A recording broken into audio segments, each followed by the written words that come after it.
جب میں لندن سے جدا ہو رہا تھا تو لندن کی جماعت کے مرد اور عورتیں بڑے درد سے کہہ رہی تھیں اور کہہ رہے تھے کہ یہ عید آپ ہم سے الگ کریں گے۔ میں نے بات کو جواب دیا پھر وہ پیارے بھی تو ہیں جو پاکستان میں ترس رہے ہیں، میں ان کے ساتھ مدت سے عید نہیں کر سکا، ان کا بھی تو خیال کرو۔ آج تو یہ ایسا دور آ گیا ہے کہ میں جہاں بھی عید مناؤں گا آپ بھی ایک رنگ میں شامل ہو جائیں گے اور پاکستان والے بھی شامل ہو جائیں گے، لیکن لمبا عرصہ تک انہوں نے جدائیاں دیکھی ہیں اور قربانیاں پیش کی ہیں۔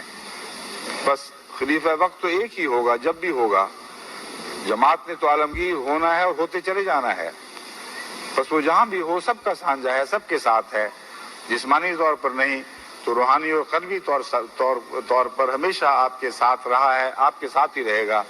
اللہ آخرت میں ہمارا ساتھ اکٹھا رکھے۔ اب آئیے ہم دعا میں شامل ہو جاتے ہیں، آخری دعا میں۔